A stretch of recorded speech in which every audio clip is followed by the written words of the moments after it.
Hello YouTube, today's video is going to be a follow-up video for the video I did later yesterday. So that was the part 1 and this is going to be the part 2. So the part 1 I was showing how to repaint a bumper using spray cans, and we finished up sanding down the panels, then priming the panels, and then respraying the panels with color match spray cans. So it's gonna be the continuation from there.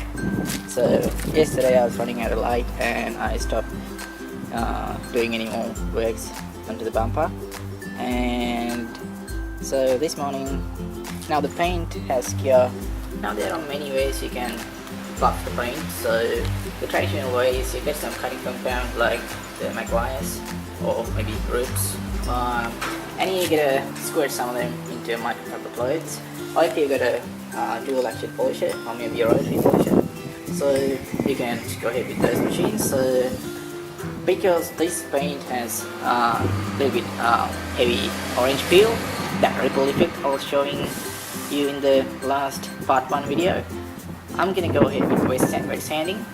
That means I had to sand down the fresh clear coat to a flat surface with 800 or 1500 grit sandpaper, and then follow that down with a 2000 grit. So you can go ahead with a lower grit number sandpaper like 800, but you gotta make sure that you always follow your sanding with a higher number sanding job afterwards, otherwise you won't be able to get all the scratches off caused by the lower number grits.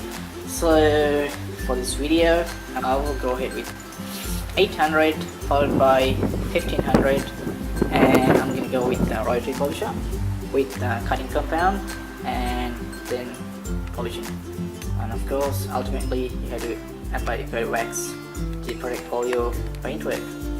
Alrighty, let's go ahead.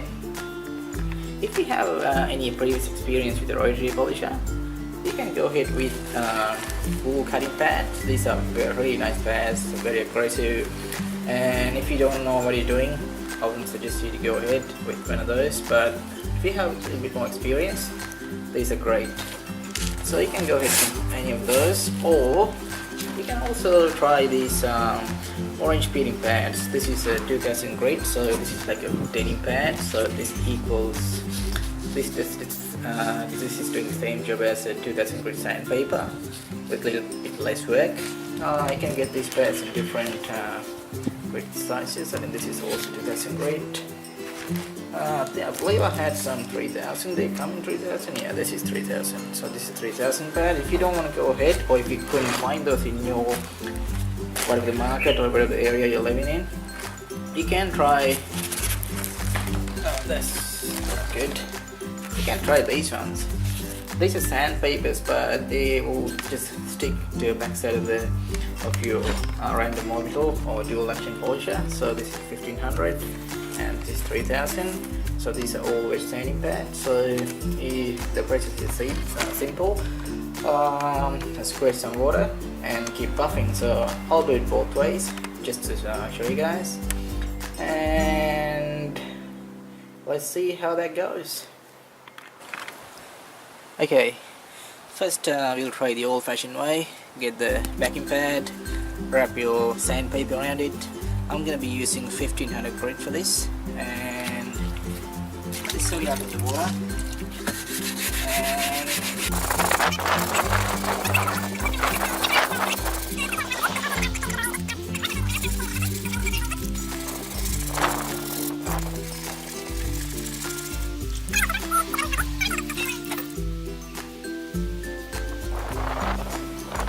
just to give you a little close-up of what I'm going to be doing. So this is the unsanded area of the bumper, and we're just moving along to the sanded area. You can see this little dotted texture. That means this ripple effect of the clear coat. These are the dots mean the high points. What is still in the normal red color is low points. The idea is to flatten them out into one surface. As you can see, as I move along the camera from here to here, now you can see this is very flat. So this looks dull and hazy, but don't worry, we can polish this out. The whole point of doing sanding is to get this orange peel out. So see, when I move my hand along, I can feel the grittiness. So you have to, once you're done, your surface should look like this here, completely flat. You don't want to go too deep, otherwise you'll go back to the paint coat. That means you have to re-spray the clear coat again. So hopefully you get the idea. So I'm gonna go ahead and finish the dual action. So I'm gonna stick 1500 grit paper. Just try to center that, align it. There we go, that's about it. So that's the reason why I went for a small vacuum pad but a larger sanding pad. That means when I go to these hard to reach contour areas, the pad will give him a little flex and creating wouldn't give me rough edges. So let's go ahead.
So once you've done, if your bumper or whatever the panel you're going to be working on start looking like this, so frothy and that white residue, don't be afraid.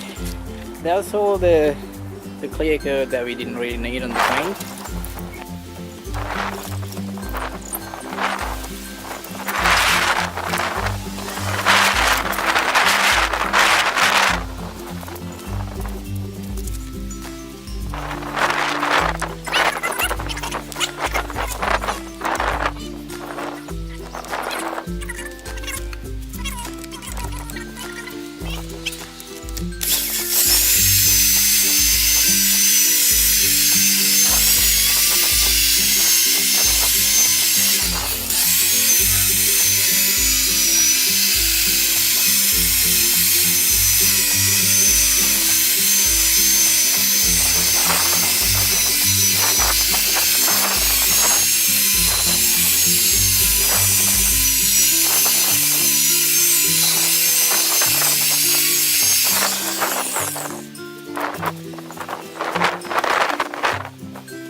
Okay, now I have finished polishing the car with the rotary polisher, so it's time to go ahead for the second go with the dual action, and I'm going to go ahead with MacLeod's ultimate polish.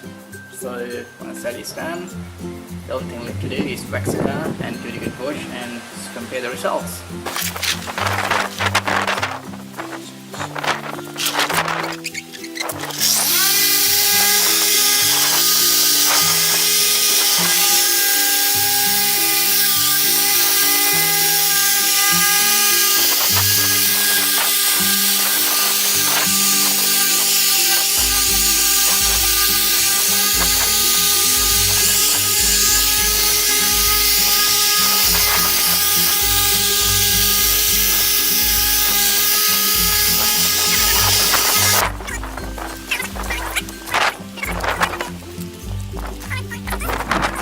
Okay, now everything is done. Let's see the results.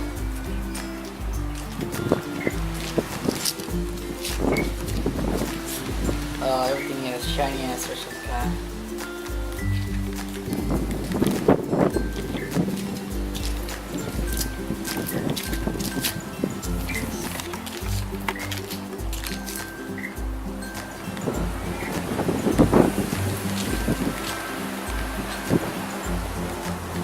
So that's how you polish the car like glass. So if you think about it, to get this job done, it took me about 2 hours for the prep works and painting, and another 2 hours for the orange peel removing and polishing. So altogether it comes up to 4 hours. All I needed is 1 can of primer, 1 can of base coat, color matched of course, and 1 can of clear coat. So if you think about it, the cost of taking a car to a mechanic or maybe a body shop, and considering what they would charge you, this is very cheap and very good results, and the results are now speaking for itself. So the next time when you have a fender bend, or maybe a scratch in your bumper, or maybe if you happen to bump into someone, you might think twice about taking your car to a body shop. So considering the amount you might have to pay them.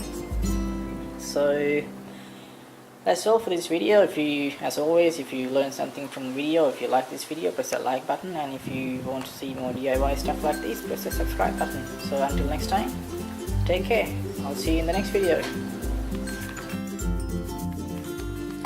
Look how dirty this filter is. I reckon this could be the original filter the car came with from the factory, so no one bothered cleaning or replacing the filter. So there's like years of dust. Let me take this outside. So